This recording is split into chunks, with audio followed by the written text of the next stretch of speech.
All right, thank you very much for joining me on Behind the Move. Today with me is a multiple award-winning Ghanaian musician.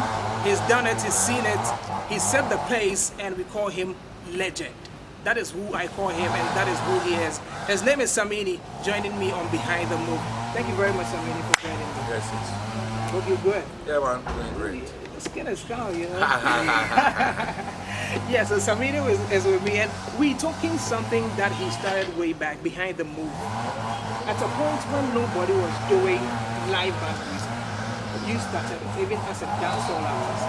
What was the move behind it? Well, as an artist that obviously wanted to stand out and be professional, I picked up that from observing people perform while I was coming up as a young boy.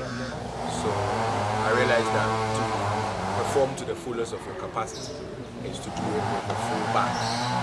Yeah, so then I was like, all right, if I'm going to be an artist and I'm going to be professional, then I'm going to have to be able to have a full band as my backup at the peak of my career. So I never looked back when I started pushing for doing music live and being on stage with the band.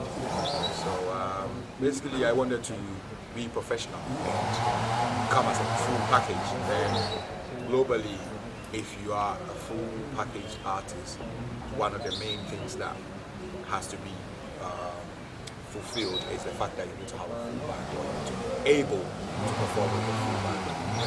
Now, years down the line, you see Ghanaian artists do that. How do you feel now? Yeah, it feels great because, well, way back it was live music. During the days of your ambules, to your kojoentries, to your sometime around that Dumbaden's time.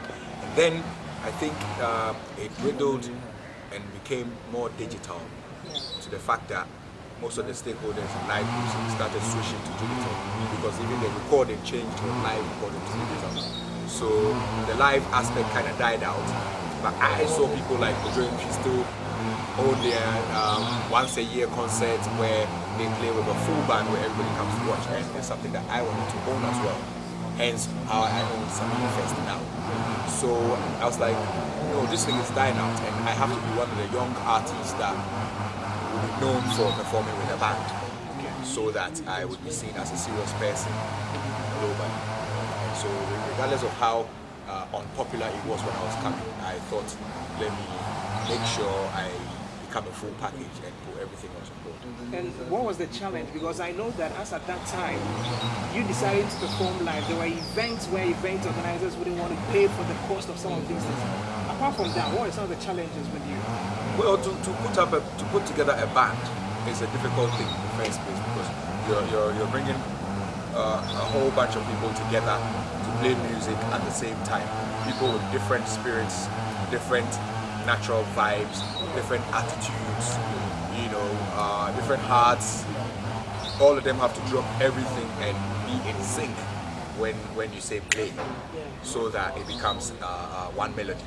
It's not easy because at the end of the day, when there's break time, everybody's natural self comes, and people will have to deal with other people's personal issues and be able to cohere and coexist. So sometimes you have key players leaving the band because of other people, and then you have basically it becomes difficult to maintain a consistent group of people to be able to keep the vibe alive. Because the more you play together, the more you become Now, apart from that, let's look at you over the years. This is something I respect you so much for. That legendary status that I gave you, and I know I'm not the only person who confers that on you, but it's because of your work. Staying relevant all these years, and Samini is still the household name. When you mention Samini, everybody knows that, wow, he is a performer. How have you managed to stay relevant all these years? Because I keep saying that in showbiz, the very moment you lose your relevance, that's it. So how have you done that?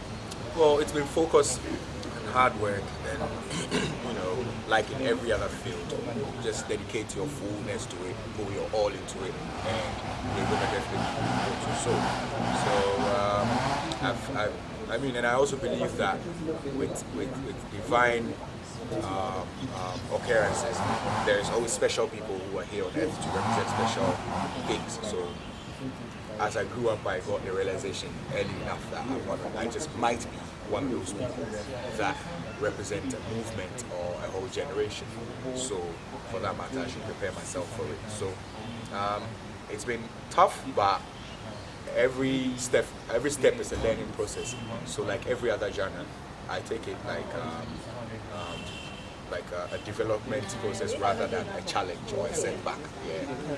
Now, let me move away from that and ask you, this is what you have done, and this is how you want to advise people. Somebody like Stonebwoy, Kofi Kinata, these are people you held on to as your kids, and today they are big people, they are making you proud. How do you feel about these people, and if you're supposed to advise them? It feels great. I mean, people like that don't really need any advice from me right now. Because, you sure? yeah, they're proving what they've learned already. If I had any advice to give them, I would have given it to them already. Okay. So obviously I have told them what I need to tell them, how they need to conduct themselves in the game, or how I think they need to conduct themselves, or how I was able to get here, and what I did in terms of self-conduct, and what they should do in terms of delivery. Not what they should do, but what I think would help if they would look at in terms of delivery. And then I leave them to freely create, so that you appeal to the people that are for your special, unique style, and not come and try be like me or come like me. Really. So the likes of Kofi Kinata and Stonebwoy, I would say, are already graduates of my philosophy of be an artist and represent to the fullest and make sure you make your mark. So the platform is still there for other kids to come, and hopefully when you come out and the masses love your movement, they give you the chance and they follow up. All right, so thank you very much, Samini, for doing this for me. I really appreciate it, and all the best. We're looking out for some more, because the new album, Breaking News, how is it doing though? It's doing great. I mean, online I see a lot of stuff going on. You can still get your copy on iTunes and all the other music shops online. And there's still physical CDs out still in town. Okay. So these days that's not too popular because music is on everybody's mobile phone. So MTN Money has it, Tigo Deezer has it, CD Baby, Amazon, iTunes, everywhere. I mean, if you go online, my music is there for those who want to buy it. Those who want to download for free, there's 1,001 blogs out there that always put the music out. So I'm pretty sure that's something we should be tackling sometime. Of course, that's the new age of piracy. Yeah. So that's gonna be tackled. Eventually, people are gonna be paying for downloads and stuff, or for even putting people's tracks on your blog. So that if there is a way that you pay a token, a one-off amount just to have someone's content on your blog, to draw traffic on your blog, that one-off amount you pay goes into a certain pool that is going to be distributed among other artists then. So it becomes like a royalty system. Yeah, all of these things we're still learning. All right, thank you very much once again. Respect. And you have a great day. Thank you. All right,